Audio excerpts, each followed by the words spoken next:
क्या आप चाहते हैं कि आपका शरीर हेल्दी हो और आपके मन में नई एनर्जी हो? क्या आप अपनी असली स्ट्रेंथ को महसूस करना चाहते हैं? इंटरमिटेंट फास्टिंग वो तरीका हो सकता है जो आपको बेहतर हेल्थ और बैलेंस की ओर ले जाए।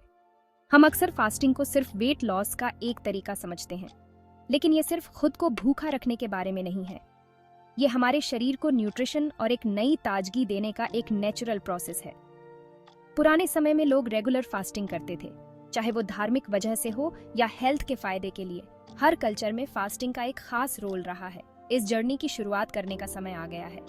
एक ऐसा सफर जो सिर्फ हेल्थ के लिए नहीं, बल्कि आपके पूरे जीवन में पॉजिटिव बदलाव लाने के लिए है। फास्टिंग को विभिन्न संस्कृतियों और परंपराओं में एक महत्वपूर्ण स्थान मिला है। प्राचीन ग्रीस में प्लेटो जैसे दार्शनिकों ने इसे दिमाग और शरीर को शुद्ध करने का एक खास तरीका माना। इसी तरह प्राचीन भारत में भी फास्टिंग का गहरा महत्व रहा है। वैदिक ग्रंथों में इसे तपस्या से जोड़ा गया है, जो आत्म अनुशासन और संयम का प्रतीक माना गया है। इसी आत्म अनुशासन के माध्यम से हम अशुद्धियों को नष्ट करते हैं। फास्टिंग केवल एक धार्मिक रीत नहीं थी, ये एक जीवन शैली थी। यह हमारे शरीर और मन को शुद्ध करने का एक तरीका थी। लोग इसे एक हेल्थी और बैलेंस्ड लाइफ के लिए अपनाते थे। आयुर्वेद, जो कि प्राचीन भारतीय चिकित्सा प्रणाली है, फास्टिंग को बहुत महत्व देता है। यह मानता है कि सच्चा स्वास्थ्य तभी आता है जब मन, शरीर और आत्मा के बीच संतुलन हो। आयुर्वेद के अनुसार उपवास के 3 प्रकार होते हैं: वाचिक, कायिक और मानसिक। वाचिक उपवास, इसमें नेगेटिव बातें न बोलना शामिल है। कायिक उपवास, इसका मतलब है भोजन से कुछ समय के लिए दूर रहना ताकि शरीर खुद को डिटॉक्स कर सके। मानसिक उपवास, इसमें मन को शांत रखना और अपनी डिजायर्स यानी इच्छाओं पर नियंत्रण करना शामिल है। इन तीनों तरह के उपवास सिर्फ शारीरिक स्वास्थ्य के लिए ही नहीं, बल्कि मानसिक संतुलन के लिए भी फायदेमंद है। तीनों का अभ्यास करके हमारा डाइजेशन बेहतर होता है, बल्कि स्किन भी साफ रहती है और एनर्जी लेवल्स में भी बढ़ोतरी होती है।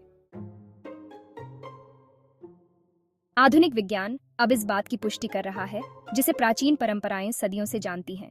फास्टिंग हमारे हेल्थ के लिए बहुत फायदेमंद है।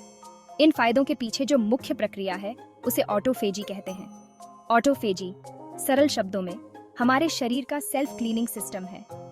इसमें सेल्स अपने पुराने या डैमेज्ड हिस्सों को तोड़कर उनका पुनः उपयोग करती है। ये प्रक्रिया शरीर से वेस्ट प्रोडक्ट्स को हटाने और नई स्वस्थ कोशिकाओं के निर्माण को बढ़ावा देने में मदद करती है। रिसर्च से ये पता चला है कि फास्टिंग इस ऑटोफेजी को एक्टिवेट कर सकता है, जिससे स्वास्थ्य को कई तरह के फायदे होते हैं। इन लाभों में रिड्यूस्ड इन्फ्लेमेशन, बेहतर हार्ट हेल्थ और न्यूरोडिजेनरेटिव डिजीजेस से सुरक्षा शामिल है। इंटरमिटेंट फास्टिंग एक ऐसा तरीका है जिसमें ईटिंग और फास्टिंग के बीच क्रम होता है। जब हम खाना खाते हैं तो हमारे शरीर में कार्बोहाइड्रेट्स टूटकर ग्लूकोज में बदल जाते हैं, जो मुख्य ऊर्जा स्रोत होता है। इसके बाद शरीर इंसुलिन का उत्पादन करता है ताकि ग्लूकोज कोशिकाओं में एनर्जी के रूप में स्टोर्ड हो सके। ये समय फेड स्टेट कहलाता है। लेकिन जब हम कुछ समय तक नहीं खाते, यानी फास्टेड स्टेट में रहते हैं, तो शरीर एनर्जी के लिए पहले से स्टोर्ड ग्लाइकोजन का इस्तेमाल करता है।